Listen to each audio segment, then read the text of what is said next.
Hi, I'm Carl Torsmans. Thank you for watching my video titled The Silk Road, Connections Inside Prisons.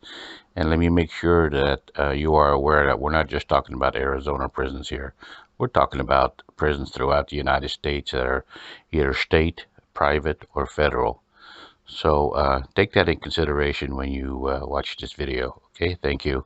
The term Silk Road, for those who aren't aware of the term, Silk Road, it's a slang phrase that has a cultural meaning related to drugs and other items that are traded either in the black market or in legitimate trade. The term originated back in the early centuries when trade was developed between China and European nations that included fine silks, opium, and other merchandise. Today there's an abundance of drugs inside the Arizona prisons. This is a reality check. It has long been determined there are more drugs per capita inside prison than there are in any neighborhood or community. Thus, the problem is much more than law enforcement may want to admit it to be. Gang members and aggressive entrepreneurs are making money off illegal drugs inside prisons. They are actively engaged in trafficking, gambling, money laundering, while selling heroin, cocaine, meth, and even things like cigarettes, cell phones, and murder for hire.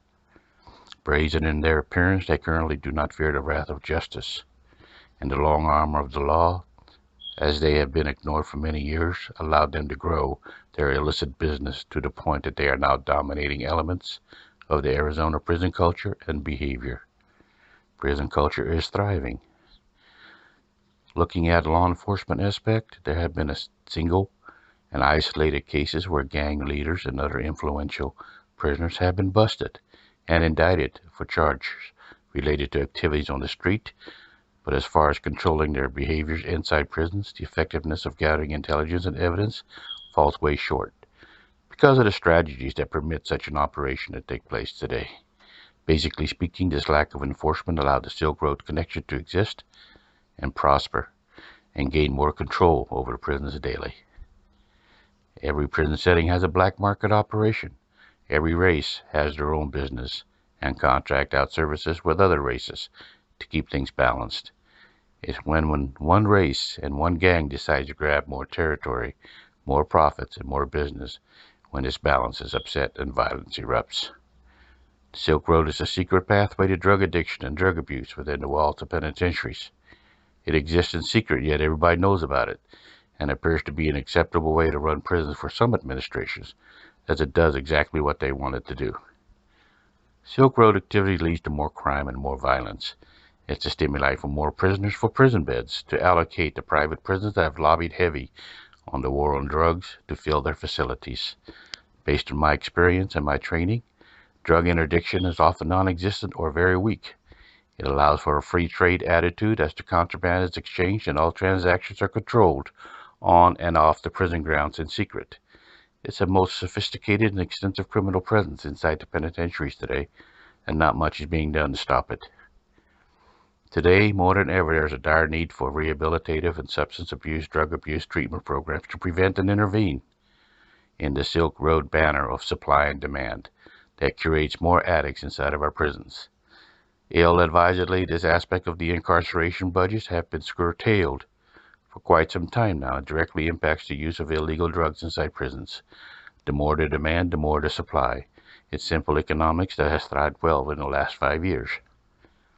These black marketeers deal in codes on the internet through family or corrupt correctional staff and supporters of their trade and make good money.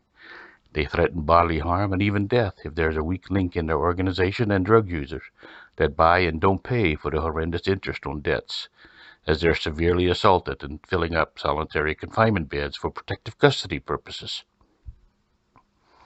Unfortunately, the most severe byproduct of the Silk Road activity is violence. Violence on staff, violence on inmates, as there is always an everlasting threat that may get caught dealing with such illicit activities and find the need to silence these witnesses of the Silk Road productivity inside prison.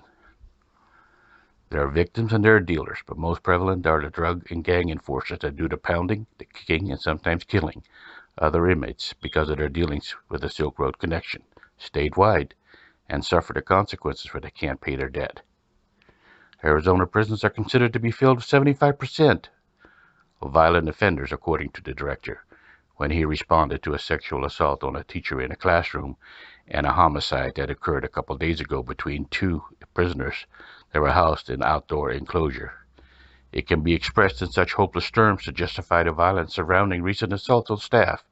However, the agency cannot ignore the fact that violence and disorder in prisons are direct results of drug abuse and gang activities. The Silk Road that leads or allows contraband and drugs to be smuggled into prisons successfully and apparently with a high rate of success. Drug interdiction methods must be stepped up to immediately curb the violence and gang infestation and recruitment statewide. It's a matter who's in control and how that control is balanced at every state prison. As always, thank you for watching my video and be safe.